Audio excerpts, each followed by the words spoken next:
Hello বন্ধুরা, আবার আমি এসে গেছি আজকে তোমাদের দেখাবো একটা নতুন জিনিস। তোমরা দেখো, আজকে দেখাবো আমি হিমসাগর আমের পায়েস। তাতে নিয়েছি আমি 1 লিটার দুধ। এই দেখো 1 লিটার দুধ নিয়েছি, পুরো 1 লিটার আছে আমার দুধ। নিয়েছি হচ্ছে দুটো হিমসাগর আম আর ওই 75 গ্রামের মতন চাল, 100 গ্রাম না কিন্তু তার থেকে কম, 75 গ্রামের মতন চাল আমি ধুইয়ে বেছে নিয়েছি, গোবিন্দভোগ চাল। আর এই যে নিয়েছি কাজু কিশমিশ না দিলেও চলে, দিলে টেস্ট হয়। আর এই যে নিয়েছি চিনি। তাহলে চলো বন্ধুরা, আমি এবার দুধটা জাল দিয়ে তোমাদের দেখাই কিভাবে আমি হিমসাগরের পায়েসটা করবো। দুধটাকে একটু ঘন করে নিই জাল দিয়ে, তারপর আবার তোমাদের আমি দেখাচ্ছি। হ্যাঁ, এইবার দেখাবো তোমাদের আমি হিমসাগর আমের পায়েস। এই যে 1 লিটার দুধ নিয়েছিলাম, সেই দুধটা আমি জাল দিতে ঢেলে দিলাম। একটু ফুটে উঠবে দুধটা, এখনই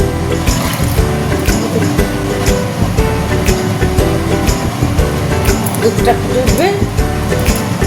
দুধটা উতলানো পর্যন্ত সময় দিতে হবে। তাহলে আমি এবার আমটা ছুলে নিই বন্ধুরা, তারপরে আবার দেখাচ্ছি তোমাদের। এই যে বন্ধুরা, যে দুধটা আমি চাপিয়েছিলাম সে দুধটা এই রকম আর ফুটে উঠেছে। হ্যাঁ, একটু দুধটা ঘন হবে, আমি চালটা দিয়ে দেবো। এই যে,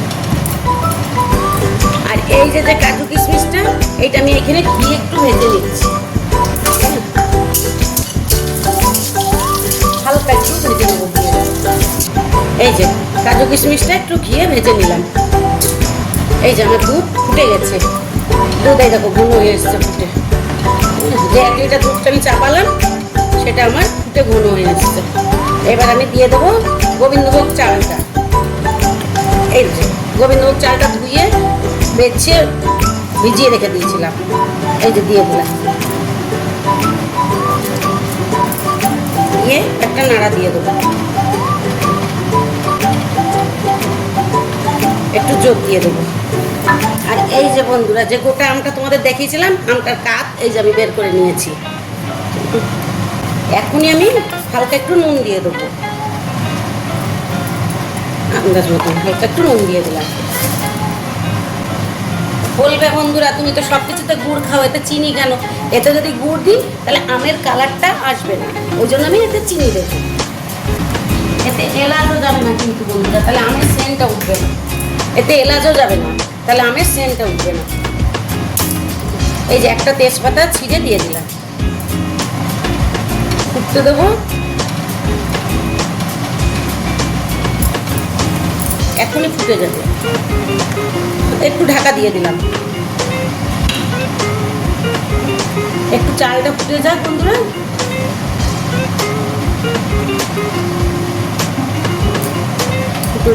আবার একটু নাড়া দিই, এতে এলাচও যায় না, তাহলে আমের গন্ধ থাকে না। এই যে বন্ধুরা, আমি চালটা ফুটিয়ে নিলাম। চালটা ফুটিয়ে নিয়ে তোমাদের কাছে আবার চলে আসলাম। এই দেখো, এই যে চালটা আমার ফুটে গেছে।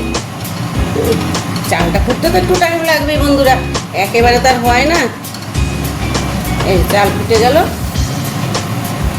এবার দিয়ে দেবো যে কাজু কিশমিশটা আমি ভেজে রেখেছি সেইটা। এই যে যে কাজু কিশমিশগুলো আমি ভেজে রেখেছিলাম, সেই কাজু কিশমিশগুলো এই যে আমি দিয়ে দিলাম। ঘিতে একটু হালকা করে ভেজে নিয়েছিলাম, সেগুলো দিয়ে দিলাম। এবার আবার একটু ফুটে উঠবে, চাল পুরো ফুটে উঠেছে।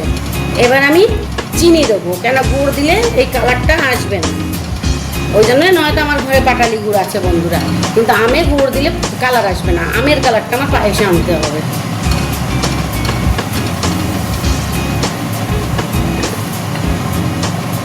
এই যে এই বাটির, এই যে এটা কিন্তু ছোট্ট বাটি, দেখতেই পাচ্ছ তোমরা। এই ছোট্ট বাটির 1 বাটি চিনি দিয়ে দেবো। 1 বাটিও না, এই যে খালি, অতটাও দেবো না। মিষ্টিটা একটু কম দিলে বেশি টেস্ট লাগে।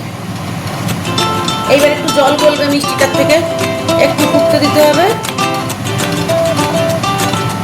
চিনির থেকে একটু জল গলে, নয়তো চিনিটা মাখাবে না ওর সাথে। জোরে ফুটে উঠবে, গ্যাস বন্ধ করে তারপরে আমি আমটা দেবো। আবার গোটা দেবো বন্ধুরা, নয়তো লেগে যেতে পারে। কারণ এবার চিনি দিয়ে দিয়েছি তো আমি। অনেকে বলে পায়েসে নুন দেবো কেন, কিন্তু একটুখানি দিলে না বেশ সুন্দর আঠা আঠা জিনিসটা হয়। অল্প একটু বেশি দেয় নাকি কেউ কোনোদিন মিষ্টি জিনিসে। এই দেখো বন্ধুরা, এবার কিন্তু আঠা আঠা হয়ে আসছে আমার জিনিসটা। দেখো ফোটাটাই কিরকম একটা হয়ে যাচ্ছে। এই আঠা আঠা যখন হয়ে যাবে তখন ফোটাটাই দেখলে তোমরা বুঝতে পারবে পায়েস হয়ে আসছে। এবার দেখো এবার হয়ে গেছে পায়েসটা আমার। যত চাল এটা কম দেবে, দুধ বেশি দেবে, পায়েসের টেস্ট বেশি হবে। এবার আমি গ্যাস কমিয়ে দিলাম একদম। দরকার হলে গ্যাসটা বন্ধই করে দেবে বন্ধুরা, নয়তো কিন্তু আম দেওয়ার সাথে সাথে দুধটা নষ্ট হয়ে যায়। এই যে আমার পায়েস হয়ে গেছে। এইবার আমি এই যে যে আমের কাপটা করে রেখেছিলাম সে আমের কাপটা দিয়ে দেবো। আমি গ্যাস বন্ধ করে দিলাম।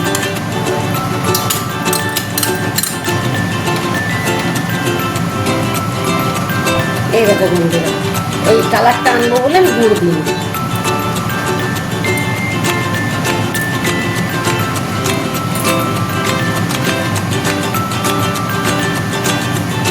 হয়ে গেল বন্ধু আমার হিমসাগর আমের পায়েস। তোমরা করে খেয়ে দেখো। আমি একটু গালে দিয়ে দেখি। হ্যাঁ, কি দারুণ হয়েছে বন্ধুরা। তোমরা খেয়ে দেখো, তোমাদের কাছে যদি ভালো লাগে আমার রান্নাটা তাহলে তোমরা আমাকে সাবস্ক্রাইব করবে, আমাকে কমেন্ট করবে, তাহলে তো আমার বেশি ভালো লাগবে। নয়তো আমি কি করে দেখাবো